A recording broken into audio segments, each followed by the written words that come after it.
Hey, I'm Jim Barry, and this, once again, is Miami Life, the show that tells you some of what's happening and what people have been talking about in Miami-Dade and Broward. First up on the docket today, how the issue of gender identity has triggered a new debate about personal pronouns. He, she, him, her. Well, some people believe there should be other options. In today's 20, 40, 60 conversation of three generations, there's one question. How should we refer to other human beings?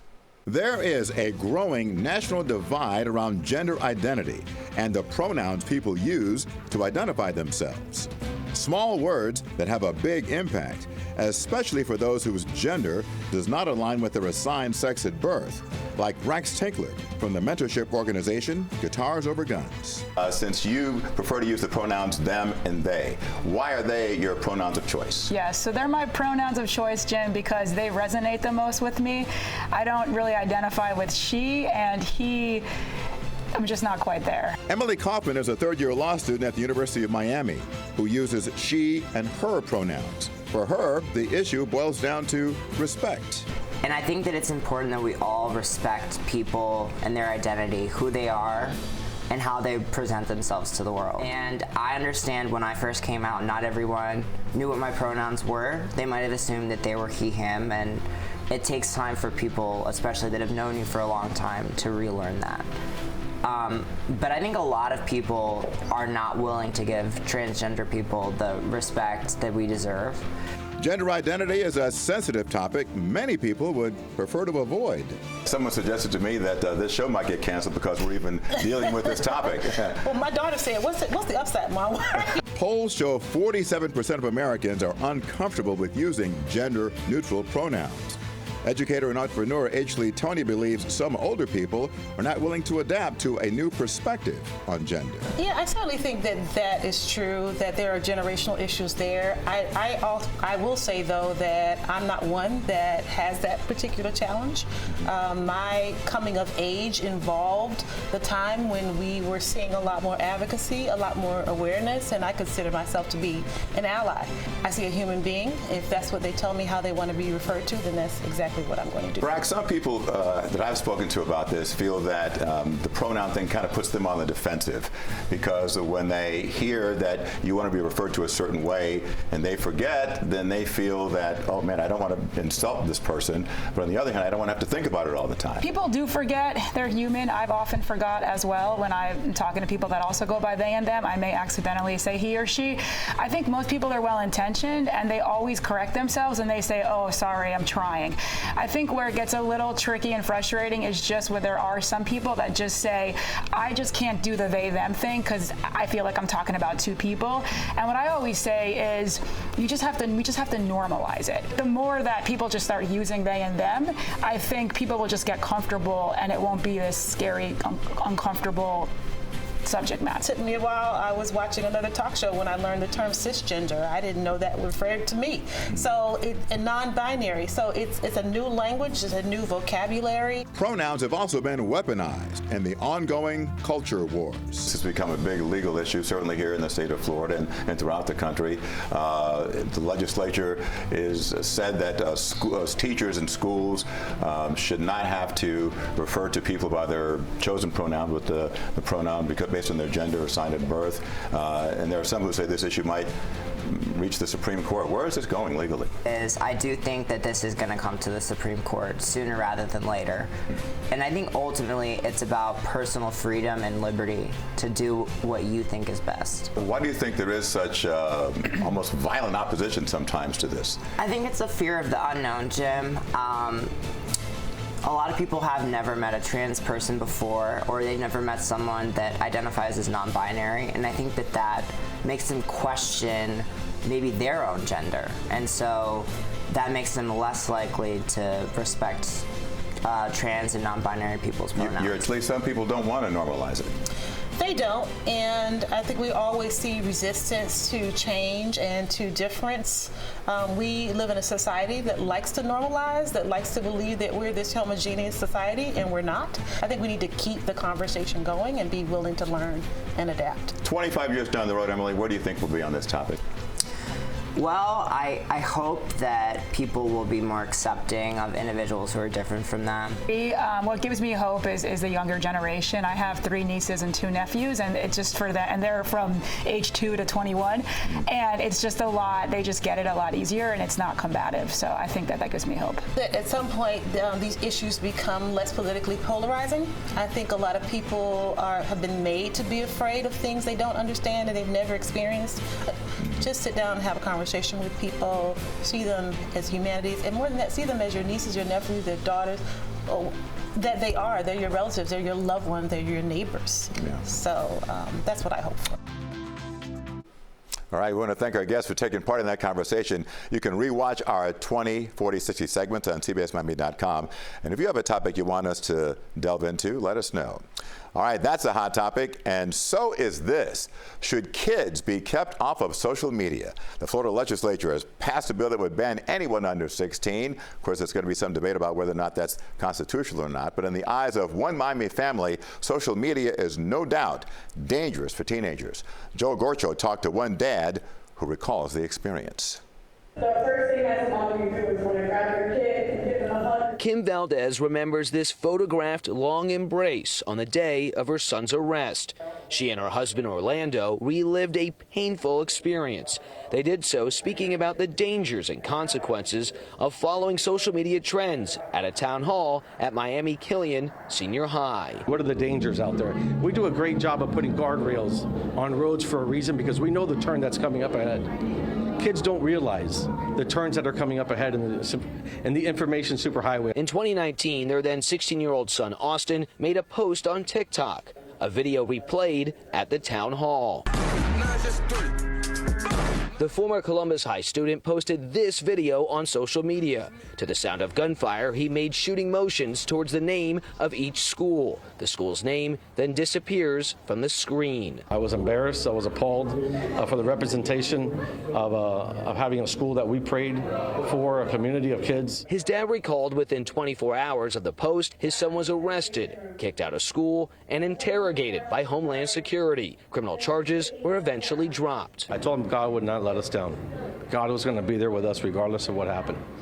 And I remember saying that to him when I was in the interrogation room. In the days and years that followed, Valdez watched his son transform and positively inspire other children. Now he was able to speak to different kids and help them, realizing and how childish it is to chase likes. After going through what he did with his son, Valdez supports the legislature's effort in Tallahassee to ban kids under 16 from social media platforms. That's where they can get into the most trouble. At a press conference Thursday, the governor did not commit to signing the bill into law, adding that parents need to play a role. And so we can't say 100% of the uses are bad, because it's not. And I'm a critic of social media, but I have to look at this from a parent's perspective. So we're working through those. I don't think it's there yet.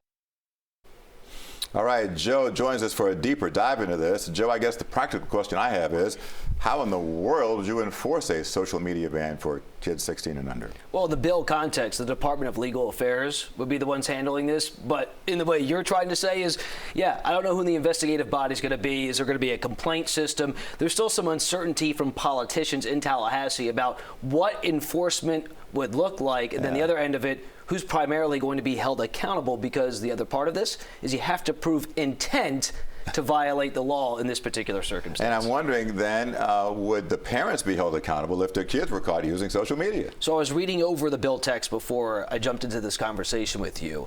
The word parent and guardian is only mentioned twice.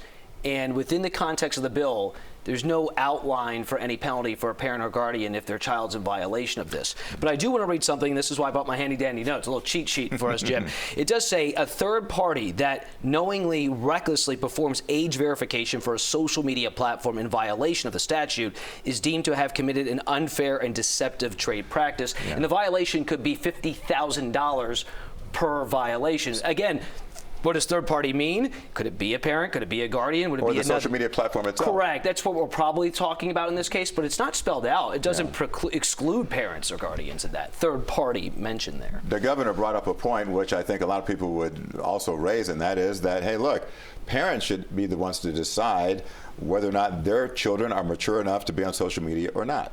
And to let people know at home, we are taping, I want to be very transparent, we are taping this on a Tuesday. The bill, by the end of the week, Friday, if the governor does not sign it, it becomes law, or he can veto it. And there's some conversations and speaking with my sources in Tallahassee that he's leaning towards potentially vetoing this bill. We don't know the way the wind's going to blow on this.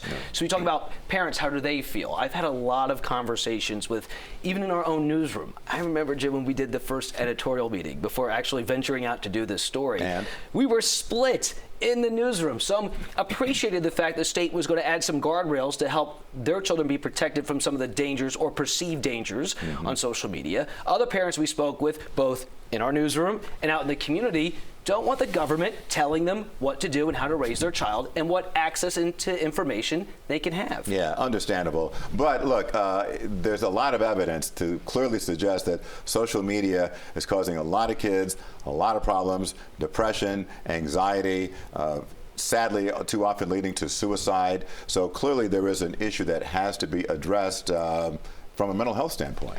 There is a study, when I was in our conversations throughout covering this story, we've spoken to experts, including a pediatric psychologist, Dr. Natasha Palopoulos. And one of the studies she pointed out is children ages 12 to 15 that spend more than 3 hours on social media are twice as likely to have more anxiety and depression. So it speaks a little bit to your point. Sure. And between the ages of 10 and 19, she points out, kids at that age are developing self-esteem, self-worth. And so the problem is, you go to social media, if you're chasing likes, you're chasing clicks, you don't want that to be the source of how you feel. Even we're victims of that as adults in the media. When we're posting things, did enough people like my post? Did I get enough views on my post? So that's some of the studies you're pointing to, and that's some of the dangers you can look at with social media. Sometimes it's okay if people dislike what you do. That means they're paying attention. I always say that too, Jim. Every time I post a story, nobody likes it. That's exactly what I tell myself. That's not true. They like your stuff. Thanks, Joe. Appreciate you, man. When we come back, I talk with the one and only Dave Barry, the writer who has made a career out of finding the quirky side of Miami life. And later, a look back at the Miami Heat's stirring tribute to the black men who helped found the city of Miami. Welcome back to Miami Life. Well, we're wrapping up Black History Month, and recently I was honored to take part in a ceremony honoring the Miami 162, the black men who helped incorporate the city of Miami 128 years ago. At halftime of a Heat game, we all marched onto the court as this little known but oh so important piece of local history was retold. It had the look of a family reunion, with everyone wearing matching T-shirts, but the cause was much bigger. It's a beautiful thing. It's a very powerful moment, a special moment, not only for us, but for the future, and to represent and show respect to the past. As one of their Black History Month commemorations, the Heat rounded up 162 black men from Miami, much like Henry Flagler did 128 years ago. He gave them a day off from building his railroad and luxury hotel for something more important. He made it mandatory. When he did that, we had 44%. And here we are today, celebrating our brothers that incorporated Miami-Dade County. Who would have known? In a meeting at a pool hall, those men of African-American and Bahamian descent all signed on for Miami to be incorporated. A city was born. In a stirring halftime ceremony, the Heat paid homage to this little-known part of black history. There comes a time where one choice could change an entire nation. And after much deliberation, 162 black men cast their ballots in unification. There was unity on display on the court. Black men from all walks of life, symbolizing the solidarity of the Miami 162 from generations past. Some had just learned of the story days before. When I first heard about this, I had no idea. Did you know about the history of the 162 who helped incorporate the city? I did not, but I can tell you about a lot of black history in the state of Texas, because that's where I'm from. But I think it's really cool to be able to learn about black history here in Miami. You know, another home for me. So many great black people as a whole here. So I'm glad to be a part of it. What'd you think about it? I thought it was great. I thought it was meaningful, impactful, and an important story. And those kind of sentiments left the architect of this idea, feeling it was mission accomplished. I'm grateful for everybody that came out here today, but it's our duty to take this history and share it along. Was it a powerful, emotional moment for you? It was. It is. I'm going to carry this with me for a long time. That was Miami Heat executive Michael McCullough who came up with that terrific idea. Coming up next on Miami Life. I've written a lot of books, and I have because I have no useful skill. That is a useful skill to... It was that or TV, Jim, you know. The prolific Dave Barry explains how Miami has inspired his writing and why he is worried that we are losing our ability to laugh. And 60 years ago, Cassius Clay shocked the world with a heavyweight title victory. We'll tell you about a new exhibit on Miami Beach that details that iconic moment and how it helped pave the way for him becoming Muhammad Ali. Miami Life, coming right back. All righty, today's person of interest on Miami Life has long been one of South Florida's most clever writers and funniest people. Dave Barry understands Miami the way few folks do, so it only made sense to pay him a visit to get his take on Miami life. And just to let you in on a little secret, for years, he and I have had an inside joke about us being related. Dave doesn't know I'm going to do this to him. We're related kind of sort of way, in a journalistic, humorous kind of way. Hey, there he is, my long-lost brother.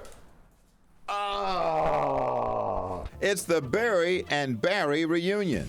Since Dave Barry stopped writing regular columns for the Miami Herald, I don't see him nearly as much. But I was convinced that a conversation with him about Miami life would be worth my time. I was right. Miami life. Crazy, you know, I mean, like I always tell people that everything that everybody's ever heard about this city, bad or good, is true. It's the least boring city in America. That could be good and that could be scary, but you know, it's never going to be boring here. My wife believes that it's something about the sun that makes people change. Well, they have sun in other cities, you're aware of that. Sun is part of it. People want to come here because it's warm and sunny, and so it's a good place to get naked, which a lot of people do. Dave moved to Miami in the 1980s when he said the town had an identity crisis. When I first got here, Miami wanted to be Orlando. We wanted to be family friendly, and it really wasn't. We weren't that good at that. Bad headlines gave Miami a bad rap.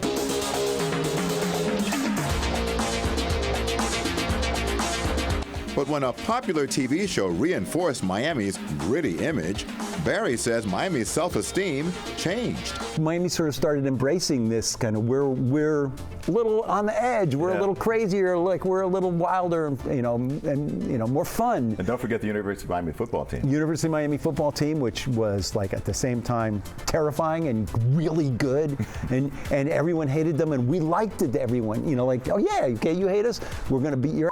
Now, Barry says Miami is the melting pot for humorous meltdowns. All these different cultures are all coming down here, all still driving according to the rules of their original country of origin, and because you just have so many people coming from so many different places with so many different agendas, that anything can happen here. You come to Miami and you have to do your homework about them because people come here to reinvent themselves.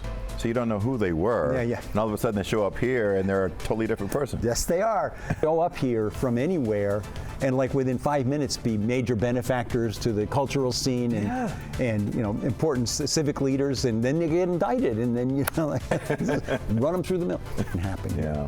Somebody told me when I moved here more than 30 years ago that give it a year. They said after a year you'll know whether or not you love it or you hate it. Do you think that's true? Yes, it's very much true. And we've all known people who come down, stay a little while, and then they go to either, back to the Midwest or Fort Lauderdale, which is, Fort Lauderdale is near here, but it's very far from here. Dave Barry naturally finds the humor in things. Deep down, he believes that's good for us all. But people still need to laugh, don't they, Dave? I think so. I mean, first of all, people will come up to me and say, you know, laughter is great, it's good for me, and your books, you know, your humor has really helped me. But I do think laughter is useful. I sometimes worry that we've kind of losing our ability to laugh in this world, in this country, and you know, like. Why do you think that is? I don't know. Too much polarization? Too much internet, too much people getting, you know, upset about everything everybody else is saying and thinking all the time, you know, and just instead of just don't take anything that seriously. I'm taking this too seriously right now. You are. I'm getting very serious. You're being provocative, Dave. Not that you're. I'm not. No, I'm not. I don't want to provoke anything. These days, Dave's humor is still on full display in his novels. His latest one, set in the Everglades, revolves in part around one of those only in Miami kind of events, the annual Python Challenge. When I travel around the country and try to tell people about the Python Challenge, they don't believe me. Right. I say, so wait till they get this straight. You just like invite anybody who wants to show up down here to try to kill these enormous snakes. Right. And yeah, we just bring them on down. You know? Come on down, kill our snakes. And the thing is, we're not very. I mean, the pythons are winning the Python Challenge. They're destroying us. We need to challenge some species that we can defeat. Mr. Dave Barry. Mr. Jim Barry. I thank you for your time. You know, have we ever actually researched the fact to find out whether or not we're long lost brothers? I think we have to be, given the startling physical resemblance. He is too much. Dave, thank you for letting us invade your home for this interview. His latest book, Swamp Story, by the way, is available at your local bookstore. And next, how one huge title fight on Miami Beach paved the way for the legend of Muhammad Ali. We'll be right back.